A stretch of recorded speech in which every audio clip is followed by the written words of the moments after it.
नमस्कार मंडळी, आज आपण करणार झणझणीत असा ठेचा. व्हिडिओ शेवटपर्यंत बघा. चला तर रेसिपीला सुरुवात करूयात. इथे घेतल्या आहेत हिरव्या मिरच्या. या मोठ्या मिरच्या आहेत आणि कमी तिखट असतात. तर ह्या मिरच्या मी स्वच्छ धुवून घेतलेल्या आहेत. आपण आता ह्या तव्यावर भाजून घेणार आहोत. त्याचबरोबर घेतलेला आहे शेंगदाण्याचा कूट. त्यावर शेंगदाणे भाजून घेतले होते आणि मिक्सरला ग्राइंड केलेले आहेत. आणि लसूण जो सोलून घेतलेला आहे.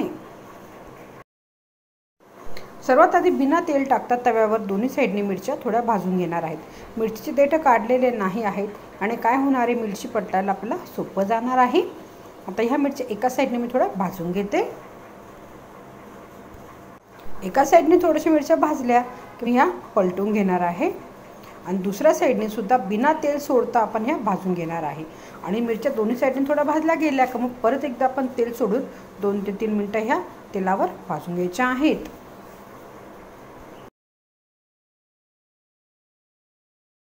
मिरच्या दोन्ही साईडने छान भाजल्या गेल्या की आता टाकणार आहे त्यावर तेल आणि तेल टाकून अजून 2 ते 3 मिनिटं हे आपण भाजून घेणार आहोत. तेल शेवटी वापरलेलं आहे, कारण जर लगेच तेल टाकलं ना तर मिरच्या फक्त वरतून काळ्या होतात, मधपर्यंत त्या शिजत नाही. त्याच्यामुळे आधी बिना तेलाच्या भाजून घ्यायच्या आहेत. बघा, ह्या प्रकारे मिरच्या मी आता भाजून घेतल्या आहेत. या थोड्याशा थंड करायच्या आहेत, नंतरच कुटून घेऊयात. जशा मिरच्या भाजल्या आहेत ना त्याच प्रकारे मी इथे लसूण सुद्धा दोन्ही साईडनी मस्त काळा होईपर्यंत भाजून घेणार आहे. इथे घेतला आहे खलबत्ता. त्यामध्ये मी टाकणार आहेत आपल्या मिरच्या मी थोड्याशा कापून घेतल्या आहेत आणि थोडा टाकणार आहे, कारण माझा खलबत्ता छोटा आहे. त्यात टाकणार आहे थोडासा लसूण आणि हे कुटून घेणार आहे.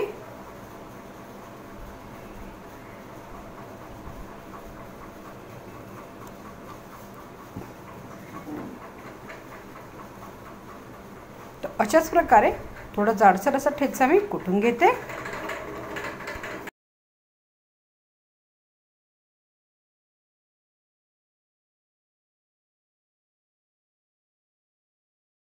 मिरच्या चांगल्या भाजून झाल्या की मी परत त्या तव्यावर टाकलेल्या आहेत. तुम्ही ते बघू शकतात. म्हणजे असं बारीक कुटलेलं नाही आहे, थोडं जाडसरच ठेवलेले आहेत.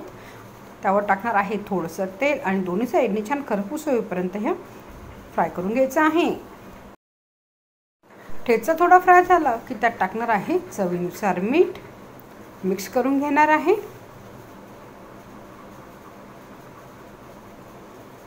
आणि लगेच टाकणार आहे शेंगदाण्याचा कूट, जो आपण आधीच मिक्सरला ग्राइंड करून घेतलेला आहे.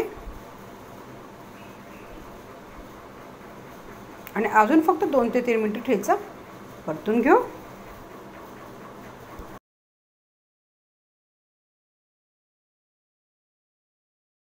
तुम्ही इथे बघू शकता ठेचा आपला छान खरपूस मी भाजून घेतलेला आहे. आणि हा आता खराब होणार नाही. 8 ते 10 दिवस किंवा फ्रीजमध्ये स्टोर करायचा आहे.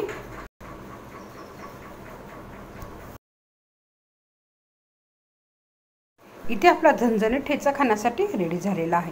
बाजरीच्या भाकरीबरोबर किंवा ज्वारीच्या भाकरीबरोबर मला तर हा पर्सनली खायला खूप आवडतो. गरमागरम भाकर, ठेचा आणि कांदा. तुम्ही ही रेसिपी घरी जरूर ट्राय करा. व्हिडिओ कोणत्याही कारण आवडतं लाईक आणि शेअर जरूर करा. आणि माझ्या चॅनलला सबस्क्राईब करायला विसरू नका.